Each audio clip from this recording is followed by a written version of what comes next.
Hey heroes, welcome to the RedDoor Hero podcast, where we discuss the real estate industry hustle with experts and agents just like you.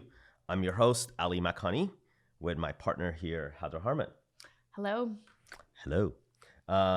Today we have John and Valary Jennings from eXp Realty joining us for our second podcast. Boom. Love it. Awesome. Yes. Thank you for joining us. Thanks for having us. I know that we have a busy day and lots of things, and we truly appreciate you taking time to join us for this conversation. No Well, shoot, problem. thanks for thinking of us. Yeah. So, there's a lot of different agents in our industry, but there's a lot of couples in the industry that work together, that eat, sleep, drink real estate.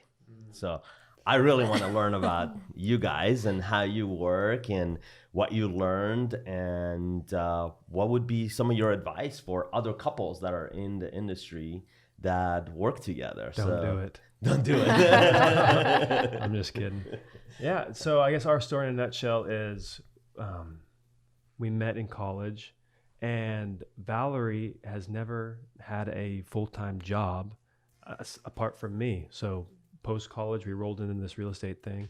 And so we've always worked together. So Valary's never known life outside. I don't know anything different. I mean, I've literally always worked a career job with my spouse. So Yeah. Yeah, So that's a unique perspective Yeah. for us.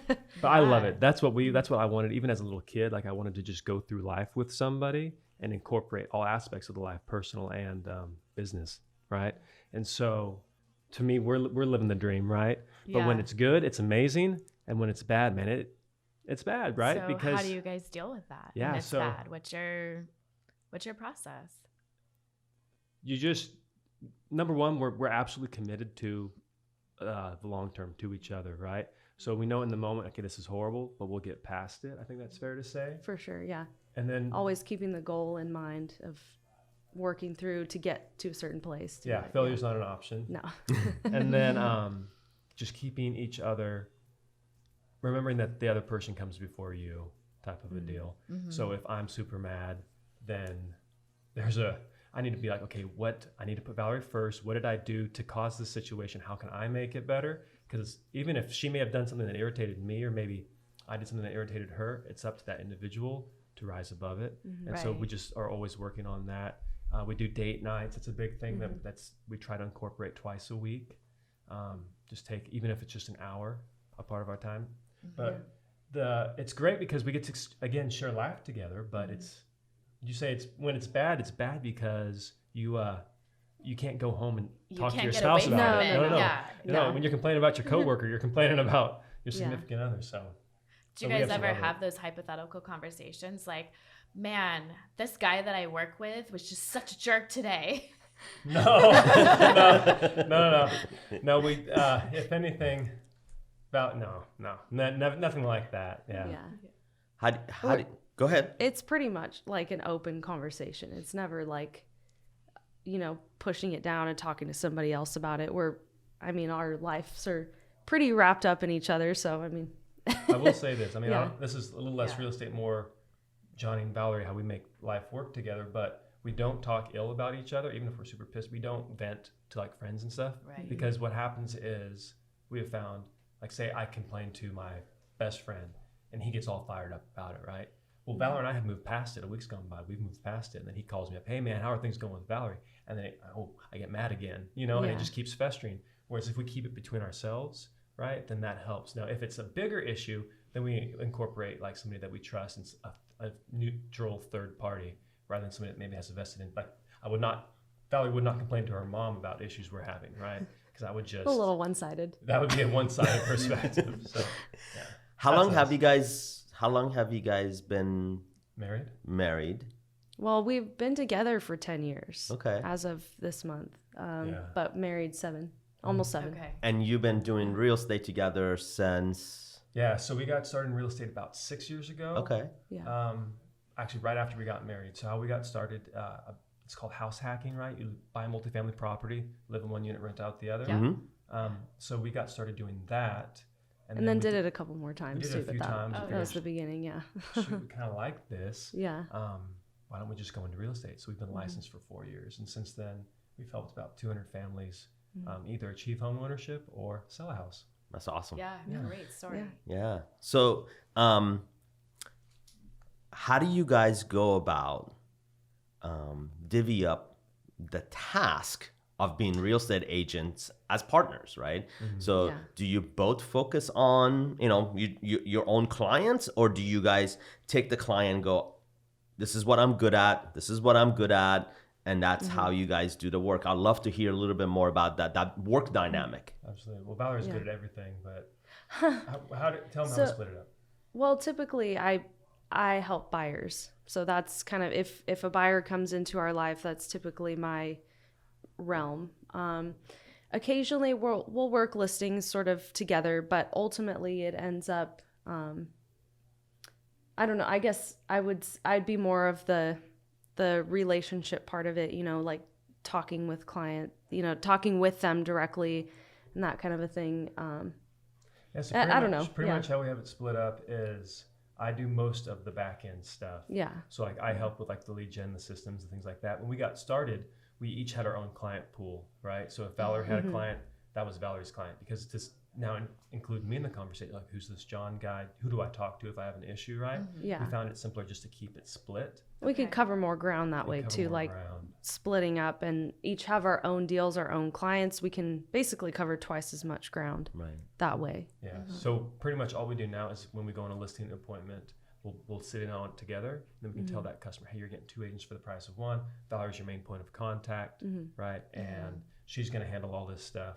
And then we introduce the TC at that point and have that conversation. But essentially, I'm then out of the picture and just kind of working the system in the background. And Valary's the main point of contact moving forward. Yeah, but it's always nice to have that extra brain or extra set of eyes on the situation too, because it's, our clients are people that he knows also. So I can say, hey, this situation, we've got an offer, like, what do we do next? What's your opinion on the situation? And it's kind of nice to have somebody else to give a fresh perspective on certain situations. So even though he may be more working on the back end, it's still always, it's two of us basically. Absolutely. And it's a fluid thing. So like, are you familiar with the disc profile assessment itself? Yeah. Okay. So what are you, Ali? Haven't done it in since my old days of tech world, so I don't want to tell you where I am today. Industry. Yeah. So I'm a DC, right? So I'm very analytical, right? I'm driver and analytical. Valary is an SC, so she's very much stable, more client oriented, right? She doesn't have, and she has a higher I, right? So she's more extroverted than I am typically. Right. Both not your typical realtor. Both not your typical profiles, but so what ends up happening is if a high, like an engineer type, we meet that if we meet an engineer type on a listing appointment and he's gravitating towards me, then at that point, in order to make the client more comfortable, I'll take the lead on that, right? Because he'll feel more comfortable engaging with me. However, if it's more like a mom or like a single mom and she feels more comfortable with Valary, then even if I knew her ahead of time, I know just based off our personalities that will benefit the client to work with Valary more. That's a really scientific but emotional approach to gauging That's your true, clients and figuring out how to best serve them between the two of you. We don't make them take the test. Very but self-aware, but you're sort of assessing them and figuring out, okay, I understand you from this personality profile, and you're probably going to resonate better with one or the other of you. Yeah, that's that's very self-aware and also probably really successful for you guys. It's worked out. Yeah. It works well. Yeah, and we can't take credit, right? We've had coaches throughout the years, and we believe heavily in learning from other people's experiences rather than learning from our own, or in addition to learning from our own. Right. And so that's where we pick that kernel up. So the idea being not only partners in the business but also partners in life, right? Yeah. How do you guys look at the problem that needs to be solved, right, for your client? Okay. Who is the optimist and who's the pessimist on how do you look at that problem? You got to answer that one, Gurley. I mean, it really depends. on this certain situation, I'm the more pessimistic one. I'm like, this is going to crash and fall apart, and the deal's gonna die, and all this stuff. And I'm gonna lose my license. yeah, They're gonna sue us. We're gonna be living under a bridge. That's where Valary goes. That's really where I quickly. typically go. Okay. It's like really far downhill, really fast. But then, just having that other level-headed perspective on the situation, it's like, okay, maybe this won't be so bad after all, that kind of a thing. And So you come in after the fire is burning and you try to figure out how to maybe not put it out, but contain it. Yeah. So I'm more of the problem solver. I like that. I like being presented with the situation. Okay, here's a contract issue. We can't get our offer accepted on this house. We've tried 3 different times. We're trying all these different techniques. When we're submitting the offers, what can we do, right? And so I like problem solving, and then we brainstorm.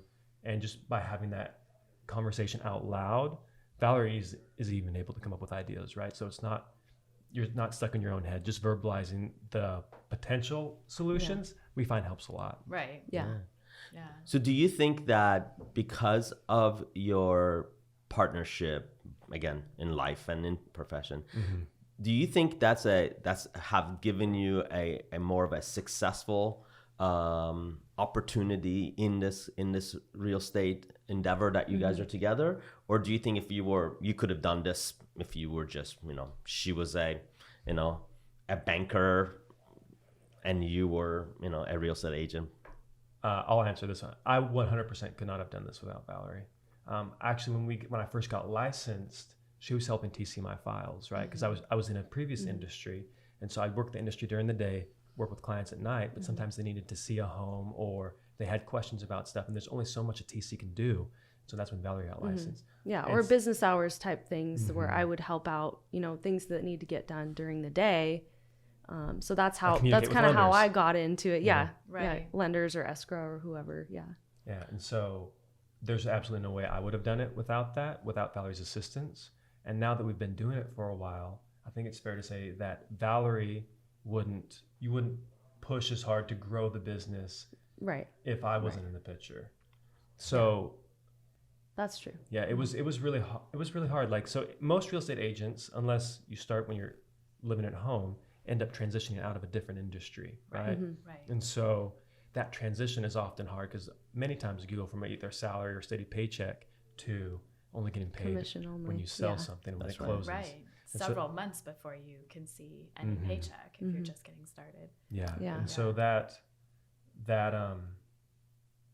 a challenge when we were transitioning out, right? Because we're used to, again, Valary has that more mindset of we're going to be living under a bridge, right? If we don't have closings coming, right? And so to go from a steady paycheck to that, I needed her help doing that, and then she needed my help to grow the business. So we just feed off each other. That's Yeah. great. That's great. Yeah. So tell us about like a big win in 2019 for you two. Big win. Oh, there were a couple big ones. So I got my broker's license. yeah, actually, yeah. Valary got a broker's license, so now we're both brokers. Yeah, the one that's coming to mind, I don't want to. I'll just say it. So we're with a previous brokerage. That brokerage went out of business, right? Actually, we didn't own it. It's not like we failed as business owners. The business left the country, right? That brokerage did, and so we had to find a new brokerage. And the brokerage that we changed to, I think, was the biggest win of 2019 for us on many different levels. The way it's structured, the way that agents are compensated, all that. But not only that, but the people at the brokerage, I think have to be the biggest takeaway. I'm working with some of the most amazing agents and just human beings that I've ever had the opportunity to work with. And I think that was the biggest win from 2019. Yeah, for sure. Yeah. Just top-notch, high-quality people that we are able to be surrounded by now. That's awesome. Wow. So that sounds like a big win and maybe a little bit of challenge as well, right? That change that had to happen. So help us understand a little bit more about as a relationship, right? In as partners again, and in what you guys do. What was that? What was that like? That the company that you were working with decided that they're not gonna, they're gonna shut down. You guys had to as couples to go find where we're gonna go. Again, I'm trying to hone in on the partnership aspect of your relationship to go, what was that like? Because I'm sure that the other couples that are listening to the podcast and that they're in your shoes, husband and wife working together, you know, they will be very curious to know, what was that time look like when you guys had to go through that process, that decision making, and ultimately deciding to go with, you know, with the broker EXP. We can say it. Okay, I didn't know if we could say it or We not. could say it. Come on. There we go. EXP. Yeah. So Valary and I, we've only been licensed 4 years, right? So, and we've done a fair amount of business in that 4-year time. But in that 4-year time, we've changed brokers 3 times and changed markets 3 times. Wow. So typically at this stage in a real estate agent's career, around year 4, you start getting a lot of referral business, a lot of repeat business from clients you've already worked with. Right. So you've had to start over 3 times. We're essentially starting over 3 times. Yeah. So it's hard, but we've gotten good at it being hard. Right. So we're used to getting that plate up and spinning and our business and generating the business. So when the broker we were with previously went out of business, it was honestly heartbreaking. Like Valary and I had invested so much time, so much personal resources into growing that team. We had a team of, counting me, there was a total of 8 of us, right? And we were on pace to sell about 100 million in 2019. And they just pulled the plug in July. Right, so just yanked the carpet out of underneath us, yanked the rug out, and everything that we thought we had been working towards was suddenly changed. And so, when the reason how we were able to get through that was essentially those people that I was referencing at EXP. There's one guy in particular. He won't mind if I say it. He'd love it. So Brent Gove, he's, for the people listening to the podcast, he's a mega agent, top producer here in the greater Sacramento area. And I had met him at a top producer panel the year prior, and I was in attendance, and he was facilitating the panel, and he said something that just absolutely like bopped me up the side of the head. And he said, you can be as successful as any of these people up here in this panel. All you have to do is do what they're doing. If you have any questions come up, feel free to talk to them. Come talk to me. I'll give you my cell phone number, and I'd like to help you. So I said, you know what, I'm going to do that. So I walked up, talked to him. We scheduled a coffee date, and we met, and he gave me some great advice on how I could grow my team and how I could generate business. I thought, okay, well, shoot, this guy, his team sells about $200 million a year. He's a busy guy. I don't want to waste his time with little old Johnny and Valary, right? But then he reached out to me about a month later, said, hey, you want to grab another cup of coffee? And so what ended up happening was a mentor-mentee relationship where over the next 9 months or so, we'd meet once a month for coffee. Valary even started joining us. And the day that the brokerage we were with sent out, so we met for coffee that morning, like we had been doing for months now. And, everything's good, discussing business, blah, blah, blah. And later that night, an email went out brokerage-wide that said, hey, we're pulling out of the market. Sorry, guys. Right. And at that point, that rug again was yanked out from underneath Valary, and I were like, what do we do? We called Brent. Right. It was the 4th of July was the next day. Brent met us again for coffee. So that morning, 4th of July, he showed up and walked us through some options. And if you're going through that situation, it's the people around you that help pull you through. Right. Because Valary and I, we can encourage each other, but what do we do? How do we move from A to B? It's those people around you that really help you in that situation. And it was Brent in that situation that helped us move from where we were to where we are now, and really make where we are now the biggest win of 2019. Yeah. I mean, it's funny that we forget that people that we cross path with, when they could come back in our lives and how they could impact it. So I think in our industry, I think sometimes we take that for granted. And sounds like in you guys' situation that actual follow through, and I think that goes along in many different ways, right? But that follow through, that you knew there was someone there that you could pick up the phone, send a text message, and be there without any type of a self motivation, right? It was just someone that could do it, and that's awesome to hear. And I'm sure that during that time, you guys were supporting each other as well in to go, what do we do and what we're not going to do, right? So I think that's important as a team that I'm sure you guys went through. Yeah, what we were going to do is we knew we would make it through, right? We knew we've done similar things. We've started over before, right? what we weren't going to do is give up on each other, and that we knew that was not an option. And so, so that was probably our biggest win, was changing brokerages and how that played out. But the biggest thing I've learned in 2019 is it's the people around you that are really most important, both professionally and personally. So how that relates to real estate is that person that's working across from you in a transaction, whether it's a loan officer, whether it's the title officer, or the agent, like that is a valuable relationship. Yeah. You don't know when you're going to be working with them again. You don't know how they can help you, how you can help them. You need to pour into that relationship as much as you can, and then make sure that relationship doesn't die down the road. And that's something that I was very transactional prior to meeting Brent. But after seeing how he impacted me, how he impacted Valary, and how he impacts thousands of other people, that's something that Valary and I are trying to now implement in our business.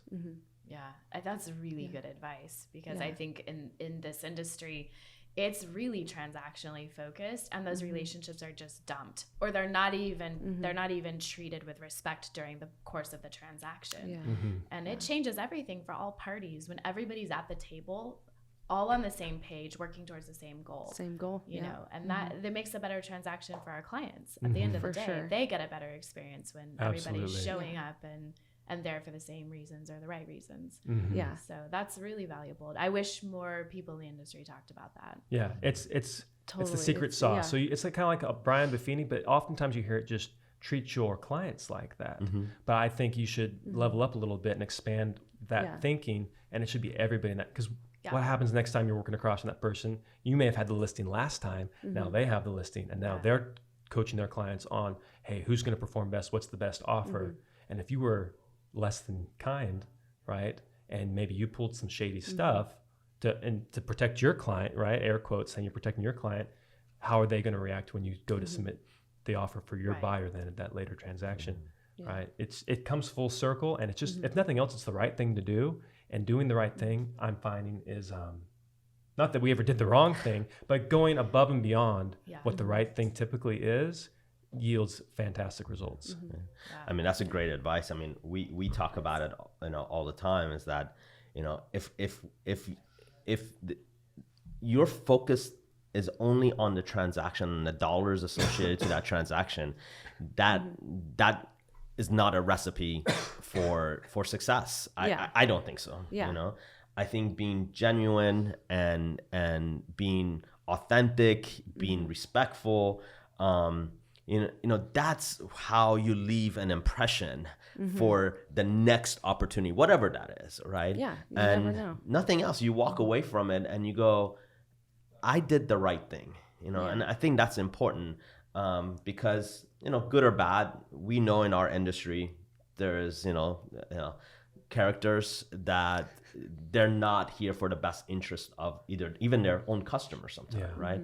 So it's good to hear that not only you practice it, but also by practicing it, it actually benefited you to be where you are, and hopefully guides you to the, as what you guys do as a team moving forward. Yeah, definitely. So we learned a lot about, you guys' relationship. I mean, I didn't want to ask you to tell me about a dinner conversation, because we could go down that path too, because I'm sure those will be interesting. It's always work. It's always work. Always work.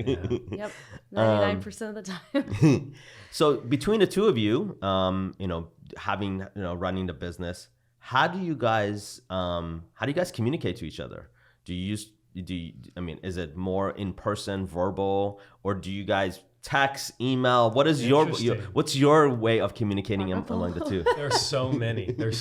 All of them. Yeah, all of them. Literally. So what? Let me ask you this: what's your favorite way for me to communicate to you? Like when you go, "Oh, I like it when he does that."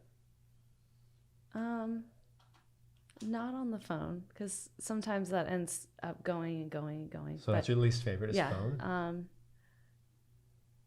Probably Marco Polo, maybe because it's new, but we've just downloaded the app, and we're probably late to the game, but it's just fun because then it's like a little video message, then it's like a piece of information, but I get to see your face too. So Yeah. No, Marco Polo is actually, you're not late to the game. It's Oh, okay. Actually, I don't it's a trend that started, maybe just a little over 2 years ago that came onto the market. Oh, okay. But we see that more and more, right? Now you're Yeah. seeing emails that come in and there's a video clip attached to it. So it's not Yeah. so much the text anymore, it's more of the video. Yeah. Technology is not there yet for it to make seamless in transferring that information. And but no, that's actually pretty cool. Yeah, that was a really cool answer. Yeah. It's fun. So, What about you? She gets to Yeah. see, Your but favorite, you get to end. My favorite is FaceTime, because then I can just stick it up on the windshield, right? Me driving, and then I can look over and see her, and then she can see me whatever she's doing. So it's kind of like Marco Polo, Kind of the same thing, yeah. but for longer conversations. Right. Yeah. So, on the topic of technology, right? So communication is key. Communication internally between two of you, communication externally to your customers, to your partners, all that. What do you think makes life easier for you guys from a communication perspective when you're dealing with all those parts that you need to communicate to? So what I find easy is having a system, right? Because I don't have to think about it. So for example, if we have a listing, we know we're calling them once a week, right? And we're prompted, our CRM will remind us, hey, remember to do your weekly call, right? And then the customer appreciates that because they know we're doing something. So even if it's been a week and there's been no showings, there's been little interest in the property that week, the customer absolutely, without a doubt, looks forward to and loves that call because they know at least John cares. So at least John's keeping his eye on You're some thinking stuff. about At least it. I'm thinking about Yeah. him, and I didn't just take the listing and I'm passively waiting around, right? And so that's when you're dealing with volume, like how Valary and I have done, it's really important to have that system, because if you don't, then things fall through the crack. And when things fall through the cracks, they're not just to-do items on a sticky note. This is people's lives. It's in many cases their greatest asset, and you are responsible for facilitating that process. So, well, and those relationships we were talking about too, like that they feel like you care about them and things like that. So yeah, having systems in place, and then this may be like a central form of communication. So it's all in one place, like a group email thread or something like that is helpful too. That's big. So I always, if it's CC everybody on it. if the sellers are two different parties, whether it's like a trust or a Husband married and wife, couple or whatever, I always make sure they are both on the same email or on the same text thread. So that way, if I send one text out, I don't have to think to remind the other person. They know, because I told them up front, hey, I'm starting this group text thread, even if it's unless it's a nasty divorce thing that they don't even want to, engage like that. 9 times out of 10, though, I'll let them know up front, hey, we're gonna be on this group thread. So everything I'm telling you, you're gonna be here. Everything I'm telling person A, person B is gonna be seen as well. The same thing. Yeah. And so that helps also set a lot of it's expectation, right? Right. So if I tell them, hey, in the listing appointment, awesome, thank you so much for deciding to work with me moving forward. This is how it's gonna work. Blah blah blah. Oh, by the way, I'm going to do a weekly phone call, right? So you can count on that. That has set the expectation, right? If I didn't set the expectation, 2 days goes by and maybe they wanted an update, they'd feel like I was letting them down because they haven't heard from me in 2 days. But setting that expectation up front really helps. Right. Yeah. So I'll just follow up to that question. Yeah. Where do you think technology is going to help you guys as you work on growing your business in 2020? So I think it's going to help agents scale their business. I don't think, and this is, maybe you'll disagree with me on this, I don't know, but I firmly believe that the traditional way of charging for real estate is going to change. What it looks like, I don't know, but it's definitely going to change. You're definitely seeing, when you're sitting in the living room, you're hearing things want to change. And when you look at what's happened in the industry, just venture capital getting poured in, all these different people trying different techniques, whether it's really or OfferPad or Open Door or Purple Bricks or EXP or, you know, the list goes on and on and on. It's not just the same blue, yellow, red companies that existed for, in some cases, 100 years. So I think that because people want the way that they're being charged for the process to change. So let's put it this way. In 1976, home prices were considerably lower than they are today. I think that's a fair statement to make. But we're charging the same amount as we did in 1976. And so the cost of doing business and the cost of doing business has gone down. So a mega producer in 1976 may have done 50 transactions. They would not even register on Swamppool's Trends or any of these top producer lists, right? So the cost of doing business has gone down, the home price has gone up, but we're charging the same amount. So what I see happening is technology empowering the agent to be able to do more transactions, maintain a quality of life while doing those more transactions, and then charging a different fee structure based off that. Totally, yeah. That's kind of where I see technology playing in. Yeah. I mean, the market is changing. Technology is definitely shaping the future of the market. You know, in 2019, $25 billion of VC money was put into prop tech. Wow. So, you know, Heather said this. What's a B? That's a B. That's a B. Yeah, and billion. just in North America, not globally. That's right. So, And every one of those VCs have indicated that they will invest even more this year. So if they did 25 billion, what are we looking at? 35, 50 billion dollars? That means the market is going to change. And I think as industries, we have to, you know, we have to either say it's changing and we're going to be part of the change, or we're going to just put our hands up and try to fight it, right? Yeah. And I think, you know, Heather says, you know, she used the term in one of our previous conversation. winter is coming. Winter is coming. I mean, and you just got to recognize Yeah. it, right? If you recognize that the change is coming, then you decide, what are you going to do? You know, you're either going to be a changer or you're going to be Or changed. get Yeah. changed. Yeah. Yeah.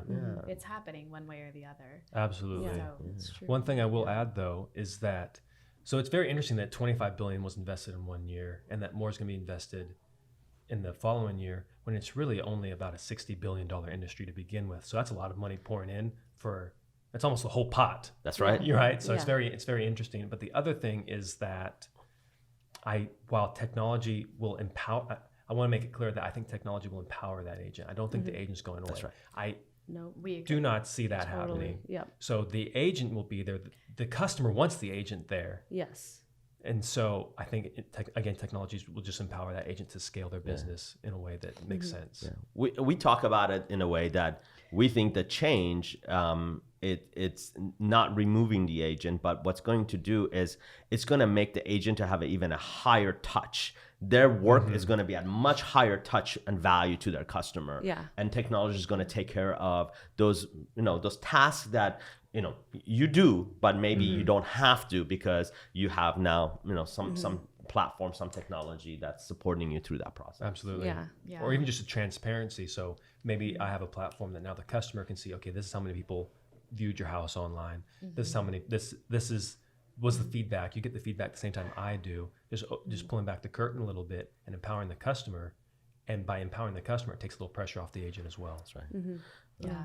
Well, empowering the customer is the key for the future. For sure. Absolutely. Transparency, Yeah. consolidation, and Yeah. empowering the customer. And the customers are going to drive this. As much as we as professionals think that we can hold this block together in this industry the way that it's always been, the customers are going to change the industry for us. You know, 100%. with or without us, they're going to change the industry. And that's all the Yeah. VCs are doing is they're trying Yeah. to predict what the customer wants. That's right. Yeah. They are. Yeah. And I could sit here and talk to you guys for another hour and we could talk technology, but we're at the end of our time on this podcast. Already? But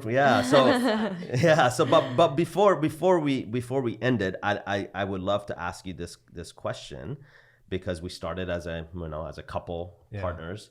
What would be your advice for those couples who are in business together in the real estate industry, and that you could give them from your experience, what would be that advice?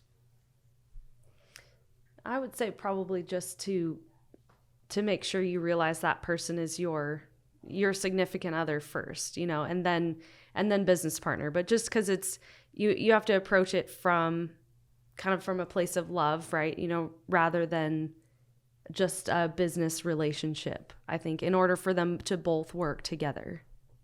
That's my opinion. But something that Valary and I have learned is, and are getting better at, is compartmentalizing. So if there's an issue at work, right? Okay, then even though I may have been typing on, we may have been having a work conversation in the kitchen. Okay, Valary, let's shut it down. We're gonna eat dinner. Let's talk about this later, right? And just compartmentalize it, put it in a box, and open up that box when it's appropriate. Because when you're working across from somebody and you're living with somebody, your lives are so intertwined. You have to be able to separate it and get back to, okay, this is the relationship time. This is work time. So just put it in a box. Awesome. Good advice. Yeah, absolutely. Yeah, really good advice. On that note, we really appreciate you guys coming out. Thanks, guys. This has been fun, and I hope that we could do this more often with you guys. for sure. Yeah. Thanks for having us. So John and Valary Jennings from EXP, we wish you guys the best in this 2020 year that we have ahead of us. Absolutely. It's going to be a big year for both of us. Here's Yeah. 2020. There you go. Thank you, Thank guys. you. Thank Thank you. you. Thanks, Thank you. John.